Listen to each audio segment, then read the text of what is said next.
many opportunities where we could have had a double Parsha here and one Parsha there, so we could have caught up. We haven't done that. It's only this week, right? Already in August. Pesach was back in April. It's only now that we're doing a double Parsha and catching up then, and we'll be aligned again with Israel. And well, yeah, it's interesting, and there are different reasons that are given. Why do we wait so long to do Mattot Masei together, to double up a Parsha? There were others which could be doubled up, which weren't doubled up. And I think the usual answer that's given is that Mattot and Masei were actually meant to be one Parsha that was split apart. Right? And therefore, hi Rosa. And therefore we waited until now. But we have a double Parsha this week, Mattot and then Masei. And what does it mean? Mattot means the tribes. And Masei? Masei means the travels. Travels of the tribe. Well, somewhat. Yeah, that's true. Right? So I'd like to focus more on Masei. Just Mattot, it starts off with with the laws of making a neder. A neder is an oath of a type of an oath, and the really underlying idea is the power of our words. In the secular world, in the physical world, if you do an action that makes a difference. Words is just a lot of hot air, right? There's not real substance to it. But in fact, from a Torah Jewish perspective, the world was created. Right? The Torah describes the creation of the world as, and God said, let there be. Now, who is God talking to? He's creating. He's creating, right? The Torah, what it really means is God willed that there would be light, and there was light. God willed that there would be this, and there was that. But the Torah, using the anthropomorphism that it normally uses, so it clothed the idea of God willed into God said. Right? Because when we want our will to come about, we need to express it. We need to say it. Otherwise, right, if I'm saying, I'm thinking I would like this and this to happen, but I'm not sharing with anyone, then chances are it's not going to happen.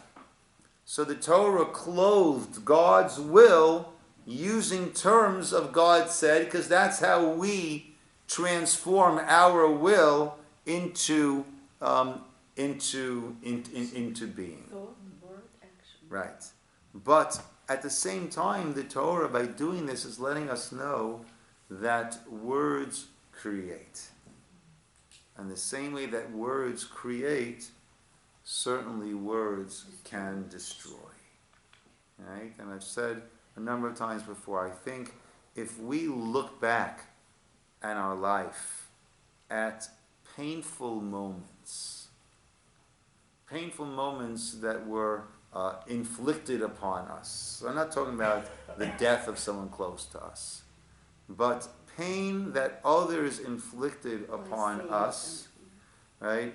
I think for the most part, it's not physical pain that comes to mind, but it is words. It's something that was said, or the way we felt when something was done, not physically to us, but it's the words, it's the feelings that are the most powerful. There's an expression in Hebrew, "Chaim v'mavet b'yad ha'lashon." Yeah. Actually, it's a pasuk. It's a pasuk? It's a pasuk. I What think is it's a it? pasuk in Mishnah, I believe.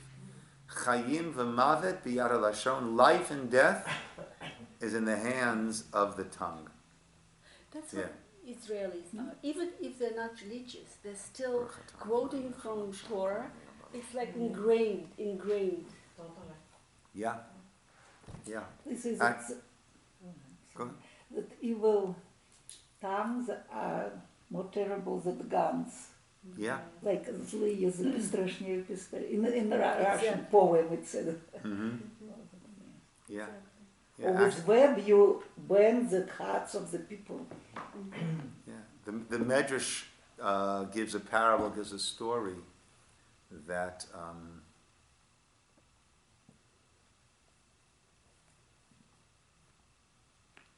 remember this whole story. Either the king or the king's child was very, very sick, and the doctor said they need fresh milk from a lioness. That's what the child needs to drink in order to be healed. So the king put out an order, who can bring fresh milk from a lioness? Whoever can do that to save the life of the king's daughter will be given tremendous riches. So a person steps forward, and he, using a lot of brilliance, right, manages to trap this lioness, get the milk, and then let the lioness go without being harmed, right? And this person brings it to the palace, and he's going to be meeting with the king in a few hours, and he goes to lie down to rest.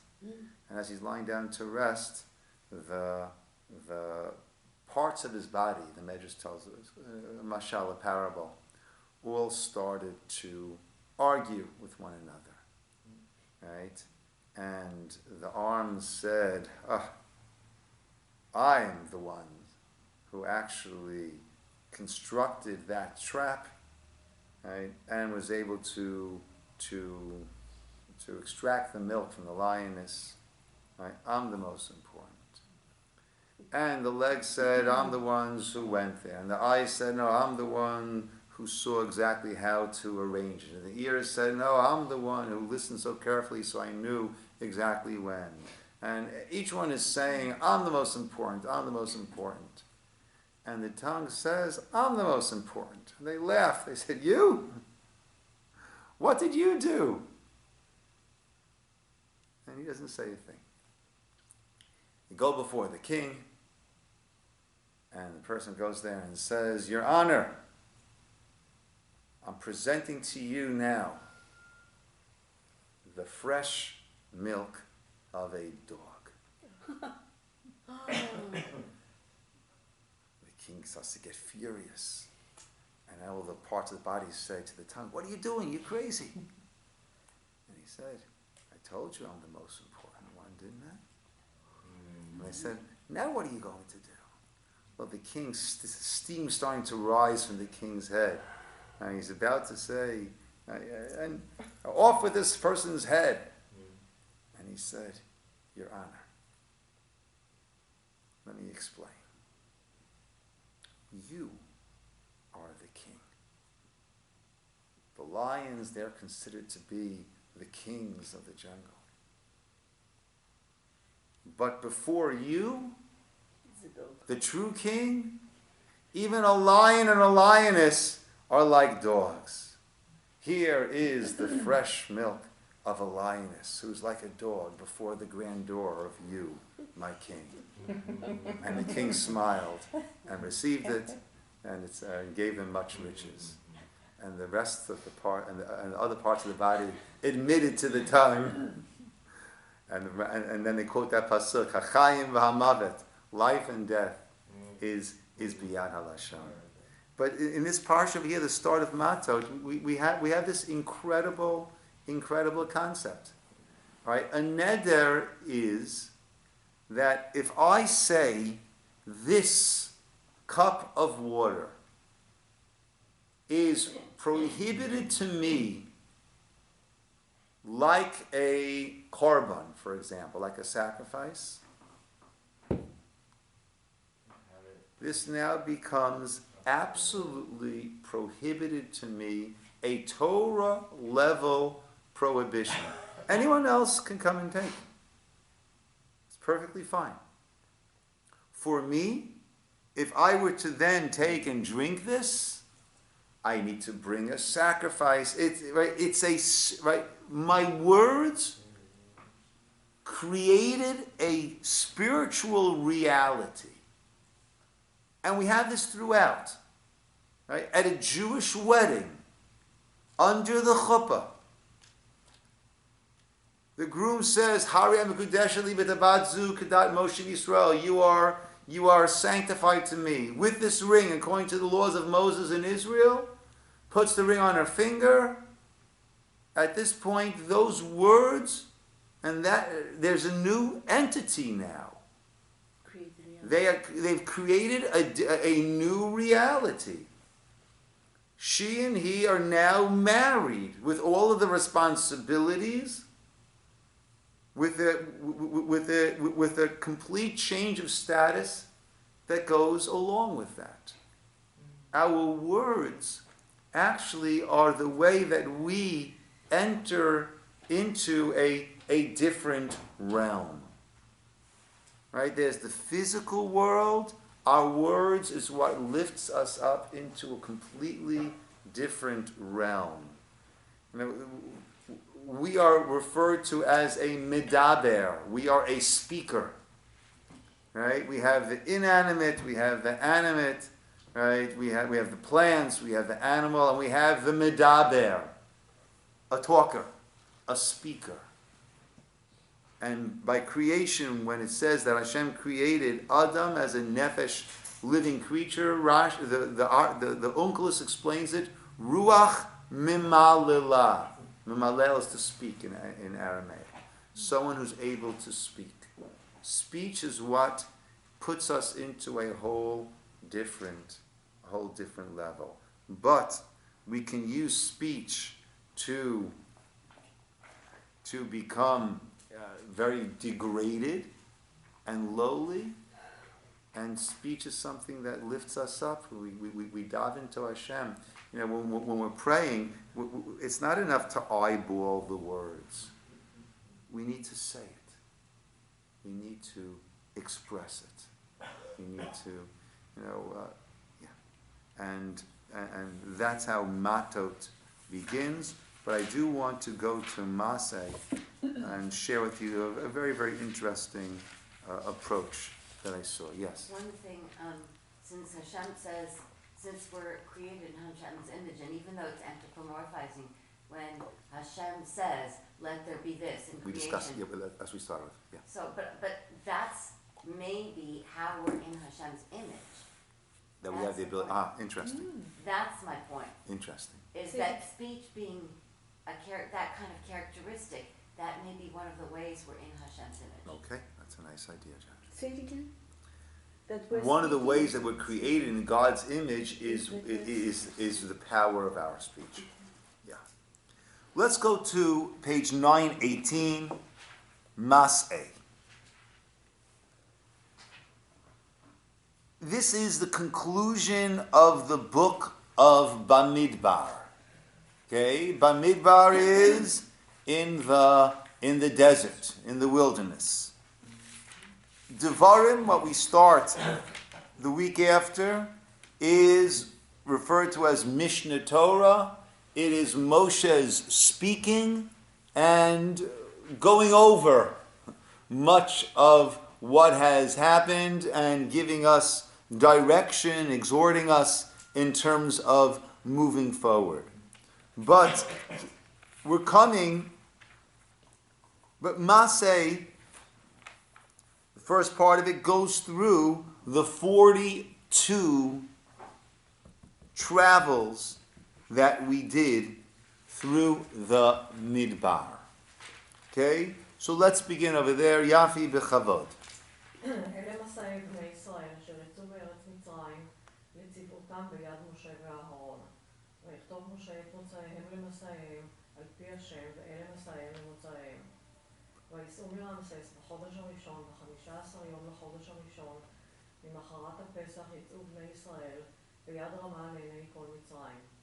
ומצרים מקברים את אשר היכה השם בהם, כל בכור, ולאוריהם עשה השם שפטיהם. ויסעו בני ישראל מרמסס ויחנו בסוכות, ויסעו מסוכות ויחנו ואיתם אשר בקצה המדבר. ויסעו מאיתם וישב על פי האחרות אשר על פני בעל צפון, ויחנו לפני מגדול. Okay, let's go to the English now. Someone take that for us, please. These are the journeys of the children of Israel, who went forth from the land of Egypt according to their legions, under the hands of Moshe and Aaron. Moshe wrote their goings forth according to their journeys at the bidding of Hashem, and these were their journeys according to their goings forth. So those that point out is interesting, that the pasuk goes from Moshe wrote their going forth according to their journeys, and these are their journeys according to their goings forth. Yeah. Right? So, right, it reverses the order. And over here they bring beautifully from Rabbi Hirsch that Al Pi Hashem, Motzaim, the way it's written first, Al Pi Hashem, by Hashem, is we were leaving, we were going out, L'Masayim, to go to where we're going. Right? The emphasis being on Living. on to the next place. We're going out in order to go. In other words, for them and for us in life, Hashem is always taking us from place to place. Right? And, sometimes we might not really want to be going, we're kind of happy where we are, but we're being pushed into a new situation. And the point of that is L'Masayim, for where we're going to. Hashem wants us to deal with this new situation because that is what will present for us the opportunities that we need. Right? However, how do we usually look at life? Masayim L'Motzayim. We're traveling in order to go away from there. In other words, we get tired of a certain place, right? And then we're often looking to go away from as opposed to getting to. But I want to focus, you'll continue reading in a moment, Janet, right? If you were to list the 42 places as we're going to, and if you are going to give a commentary of, in this place, this happened, which events would you highlight? The major events. I'm sorry? The major. Good, major events. For example, Ciner. Sinai, That's- right? That's, Right? The splitting. Okay, so we're going to have that. Sinai should be up there, right? Which other really important national events took place? Maybe the how water was obtained, where the first Okay. time when water was bitter and changed. Okay, the water, the bitter water being turned. Good. What else? Can be also golden calf. like remembering or mentioning something that was bad, Yes. like the Good. Golden calf. Right. What else? What else was a good or bad, but the spies. Right. We're coming on up until Tisha B'Av. Right? And that's the night that they cried needlessly. The spies. Right? Korach's rebellion. I mean, we had some real major. highlights and lowlights of these trips. The continuous refusal of people who should have been like Midian, because we throw, of people to, or of growing enmity, Okay. and others turning continuously, like Edom turning us away. Okay. I mean, our brother. So let's look at the events that are mentioned, and it seems a little bit strange. Okay, so let's go to verse 3. Let's pick up from there. They journeyed from Ramses in the first month, on the 15th of day of the first month, on the day of the Pesach offering. The children of Israel went forth with an upraised hand before the eyes of all Egypt, And the Egypts were burying those among them whom Hashem had struck, every firstborn, and on their gods Hashem had inflicted punishments. Okay, good. So we're certainly spending some time on the Exodus, right? Because that's certainly where it all began. Perfect. The children of Israel? The children of Israel journeyed from Ramses and camped in Sukkot. They journeyed from Sukkot, so no mention there, from Sukkot and encamped in Etam, which is on the edge of the wilderness. They journeyed from Etam and it turned back to Hakiroth, which is before Baal Zephon, and they camped before Migdol. They journeyed from before Hakiroth and passed through the midst of the sea toward the wilderness. Okay. Just passed through the midst of the sea. Right. Okay. So that, right. So that, not really mentioning that, but just in the context of this was there, right? And they went on. They went on a boat. Yeah. Correct. They went on a 3-day trip in the wilderness of Edom, and they camped in Marah. They journeyed from Marah and they arrived in Elim. In Elim there were 12 springs of water, 70 date palms, and they encamped there. Okay, so that's a little, right, so that's inserted, right? The 12 springs of water, 70 date palms.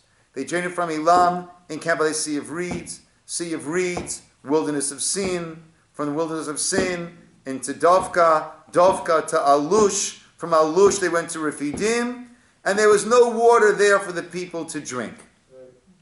Right? So that's what we have. So we have the 12 springs, 70 date palms, and we have no water for people to drink. Rephidim, Sinai, journey. I'm on line 21. I'm just going quickly, right? You with me, right? Verse 16. Sinai to Kivrot Hata'ava. Amazing. We don't mention Mount Sinai. We don't mention what happened over there in Sinai. From Tava to Chatzerot to Ritma, Rimon Perez to Libna to Risna to Kehelata, and they camped, all right, from Kehelata to Harshafer to Charada to Makelot to Tacha to Tarach to Mitka to Chashmona to Masei wrote to Bnei Yakan to Chora Gidgad to Yatvita. Yatvita is actually a moshav down in the south of Israel now. For Yatvita, Avrona, Etzion Gaver, Midbar Tzin, which is Kadesh, Horahar, B'Ksei Edom. And Aaron, verse 38, right? Mm-hmm. And Aaron ascended Horahar api Hashem, Vayamat Sham, and he died there in the 40th year, right, in the 5th month, Be'echad LaChodesh, right, that is Friday, 5th month, the first of the month, right. Aaron died on Rosh Chodesh Av, right, and it's interesting that is the only yahrzeit that is clearly mentioned in the Torah, the exact yahrzeit date of Aaron's passing. Aaron was, okay, so we talk about Aaron's death. Verse 40, another event. The Canaanite heard. And Vayishma Kanani, the Canaanite king, Melech Arad, heard. And he was dwelling in the south, in the land of Canaan. Bevov Bnei Yisrael, right? And what did he do when he heard about Aaron's death? He attacked. Okay? And then we continue. Horahar, Salmonat, Punon, Ovot, Ieverim, Iyim to Divon Gad, Amon Davlataima, Tahari Avarim, Richo, and they camped there, right? And that's it. I know why. Right? So the question is, of all of the seismic events that took place, why are we mentioning no water in Rephidim? We're mentioning the 70, the 12 springs and the 70 palms. We're mentioning no water in Rephidim. We're mentioning Aaron's death. And we're mentioning the king of Canaan hearing about Aaron's death. Why those events? Why are those the only? Why those events? Why only those events? It seems very random, very random, almost some of them inconsequential, and we're leaving out the seismic events and mentioning these. It's a detailed description of the route. It's like a proof, historical proof of what happened, to record for the history. I agree with you 100%. That's excellent. Right? Right? In other words, this is, and this is the exact details, right? If someone's writing a book, right? If someone is writing this Torah, right? Why go into such crazy detail, right? Certainly, this is God's imprint of exactly what happened. But I'm asking a different question, right? The question I agree with that, Yeah, I right? understand. But why focus on these seemingly disparate, random events? So I saw a very, very interesting approach. This is on the Aleph Beta website. These three events really map the spiritual journey and understandings of the children of Israel. And let's look back. Let's go to page 390, where we have the first of these events, which is Refidim. And then we'll double back to actually the first one, which is the palms and the Mayanot, which is the palm trees, And the stream. right? The 70 tamarim and the 12 fountains. Are there 70 elders Yes. and the 12 is the tribes? Yeah. So okay. What happens to them? They come to Refidim, page 390. Ve'ein mayim lishtot ha'am. Right? And there was not there water for the people to drink. Okay, just 1 second. Yeah, and Rashi there says the 12 fountains, the 12 tribes, the 70 palms corresponding to the 70s of Canaan. That's what Rashi says there before. And they argue with Moshe. And they said, Tenu lanu mayim v'nishteh, give us water to drink. And Moshe said, why are you arguing with me? Why are you testing God? And they were thirsty. And they said to Moshe, why did you take us out of Egypt? To kill us and our children with thirst. Moshe cried out to God and said, Masei, what can I do, verse 4, for this people? Soon they're going to stone me to death. Hashem said to Moshe, oh yeah? Pass in front of the people. They're going to stone you? Let's see if they stone you. Right? But Hashem was telling Moshe, don't create a reality that's not true. Don't, right? They're going to stone me. They're going to stone you? Let's see if they stone you. They're not going to stone you. Right? In other words, understand that they are in a desperate situation. But they were not. And they were. They were. Thirsty. Yeah. Desert. When they just left, they had their... They're out of water at this point. Right? They're out of water at this point. Right? Desperate situation. So Hashem says, pass in front of them, take with you the elders of Israel, and the staff with which you hit the Yaor. The staff with which you struck the river. Rashi explains, right? This stick, this God, it does damage over here, right? Look at all the plagues that this stick has brought. And I will stand before you by the tzor and hit the rock, and water will come out, and the people will drink. And that's what Moshe did before the eyes of the elders of Israel. They named that place Masa Umeriva because of the argument. And they're testing God. Lamor saying, Hayesh Hashem birkirbeinu im ayin. Okay. What does it mean? Is God in our midst or not? That was their fear. That was their spiritual hurdle. Is God in our midst or not? And with this they saw that staff of Moshe that Moshe used to smite the river is actually something that gives life and doesn't just bring punishment. Yes, God is in our midst. So when we're looking at the spiritual journey, we came out of Egypt, right? And we saw God pouring forth the plagues onto Egypt. That was one mode of God. And then we came to the sea and the splitting of the sea.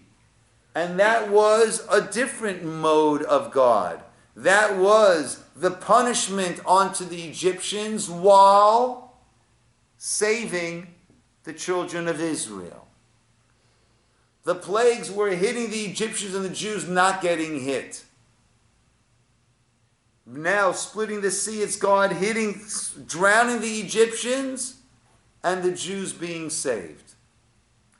But now, for the first time, it is something that's being done just for the benefit of the children of Israel without there being any repercussions to others. God is here with us. God is in our midst. We are, as the Navi describes it, right? Zacharti lach chesed ne'urayich. I remember the chesed that you did in your youth, children of Israel, nation of Israel. Ahavat klulotayich. Lechtech acharai b'midbar, going after me out into the desert. Be'eretz lo zeruah, into a land that was not planted, that cannot take care of your needs. And Hashem is there in our midst, taking care of our needs. And we learned that. And we understood that. So the fountains and the palm trees was Hashem being there in our midst. We became unsure, and this was shown to us, and we accepted that. And thus we traveled through, literally in God's embrace with the clouds and the man and the water for decades and decades and decades. Yes? So then, how come in the second year with the Meraglim, the presupposition was that... So let's wait and see. Good. That Let's go to page 844. That is the second one. 8:44? 844.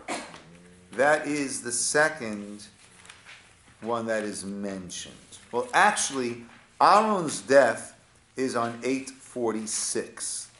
But what immediately preceded, that is 842, sorry. What immediately preceded Aaron's death is another water incident. Okay? That's at the end. Miriam died and there was no water to drink. This is the famous. Hashem said to Moshe saying, Kach et hamateh, take the staff, v'hakel et ha'idah, and gather the nation, you and Aaron your brother, v'dibartem el aselo einehem, Speak to the Selah before their eyes, and it will, or tell it to give its water, and you will take out water from the rock, and that will give the people to drink. Moshe took et hamateh milifnei Hashem kasher tzivahu. Moshe took the staff from before God as he had been commanded, and they gathered the people, and he said, listen, right, from this rock can he bring out water? He lifted his hand, and he hit the stone twice, and water came out. Now, what issue have the children of Israel been grappling with? We understood from there Hashem is in our midst. But we grappled, we had issues, we had the spies, we had Korach. What issue were we struggling with? Not is God in our midst. Who are these leaders putting, right, the Egel? The Egel was there as a replacement for Moshe. In other words, we were viewing Moshe and Aaron as these somewhat demigods. Now what are we going to do without Moshe? An Egel. Right?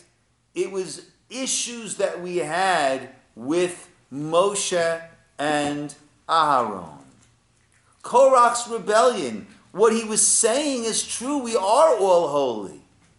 Right? So who needs Moshe and Aaron? Well, we don't need Moshe and Aaron as demigods, but we do need leaders. We need the proper leaders.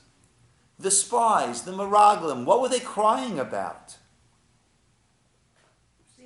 How are we going to make it into Israel? How are we going to make it into Israel? We're not strong enough. We don't have it's not going to work.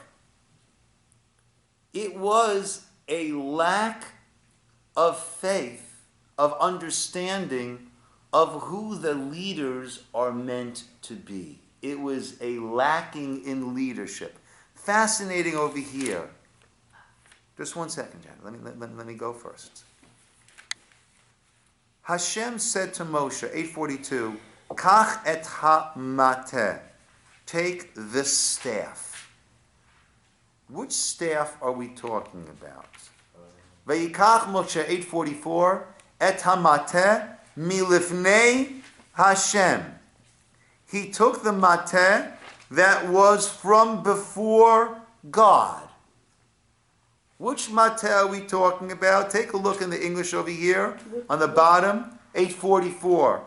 Go to the very bottom there, the first column, where it's at the very bottom line there, 9, milifnei Hashem.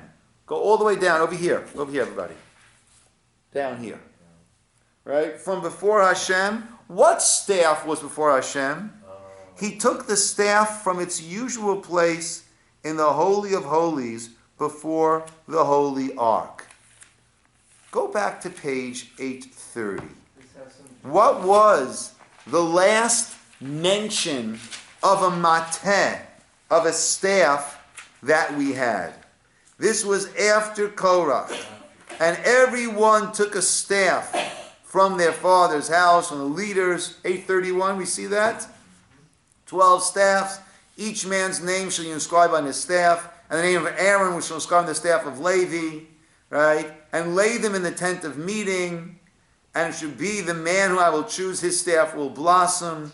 Thus I shall cause to subside from upon me the complaints of the children of Israel, which they complain against you. Moses spoke to the children of Israel, and all the leaders gave him a staff, each leader, and 12 staffs. And Aaron's staff was among their staffs, in the middle. So you shouldn't say, oh, you put it on the side, because that's how you knew. Moses laid the staff for Hashem. On the next day, Moses came to the meeting, and behold, the staff of Aaron of the house of Levi had blossomed. It brought forth a blossom, sprouted a bud almost ripened. He brought all the staffs to the children of Israel. They saw, and they took each man his staff. Hashem said to Moses, bring back the staff of Aaron for the testimony as a safekeeping, as a sign for rebellious ones. Let their complaints cease from me, that they not die. Moses did as Hashem, right? So where was it supposed to be put? Right? It was supposed to be placed milifnei Hashem. Right? Lifnei ha'edut l'mishmeret, as a sign. Okay? And that's the last mention of a staff that we have. Where is it placed? Before me. Lifnei ha'edut l'mishmeret. Right? Before the testimony. Right? In the Holy of Holies. Now, they're being told to take ha-mateh, the staff. Milifnei Hashem. Which staff is that? That is the Aaron staff. Right? What did that staff represent? Everything that Moshe and Aaron did, they did not do on their own. They are simply representatives of Hashem. But they're not doing anything on their own. Don't put your trust in Moshe and Aaron. You don't need the replacement Egel for Moshe. Don't put your trust in Moshe and Aaron. They are the ones who are acting, appointed by God on behalf of God. But they are simply acting on behalf of God. Don't put your trust in them. They are not to be replaced. Korach v'adato. They have not assumed this position on their own. They were appointed by God. Everything they're doing, they're acting by God. Spies, meraglim, it's not what you see. Right? Everything that we're doing is al pi Hashem. It's all based on God. You got nothing to worry about. Don't look at yourselves. Don't look at your leaders. Don't look at their strength. Don't look at your strength. Everything that's going on is only al pi Hashem.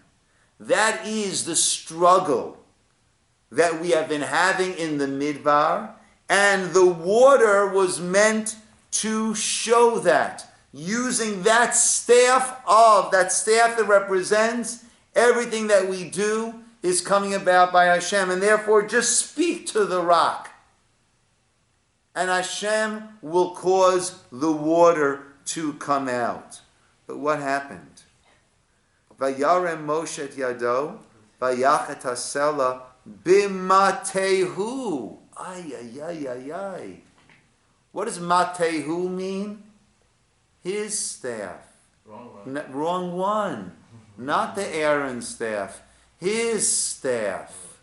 Ay, this was the exact opposite. You're using not the staff that shows that everything you do is from Hashem. You're using that staff that was so misleading that he thought the staff does the mako, the staff does the plagues, the staff split the sea, the staff brought the water. And you're hitting the water, you're hitting it. Showing what? Your involvement. This was the exact opposite message that was supposed to have been given. Or as you pointed out in previous weeks, that misrepresenting that Hashem was angry. Okay, that's a different idea. I don't want to go off to that. Right? Now what happens? Go to 846. And they traveled from Kadesh, and they came to Horahar. And Hashem said to Moshe and to Aaron Horahar, by the border of Edom, Aaron is going to be gathered to his people. 846, 847, verses 20, 22, 23. Right? And because you have defied my word at Mei Meriva, Kach et Aaron, take Aaron and Elazar beno, the top of 848, 849, and bring him up to the top of Horahar, Mount Har. And you will remove Aaron's priestly garments and clothe his son Elazar. Aaron will be gathered in and die there. Moshe did as Hashem commanded. Vayalu, and he went up to the top of this mountain, le'enei kol ha'edah, before the eyes of all the people. Everyone had to see Aaron going up to die. What is this doing? It is bringing Moshe and Aaron down from this demigod view that the people were erroneously holding and recognize that everything they do is just, they're human beings. They're just regular human beings. We don't turn people into gods. Right? People can be great, great leaders. I mentioned this many times, that when it discusses the birth of Moshe, it says a man from Levi took a woman from Levi, got married, she got pregnant, they gave birth to a child.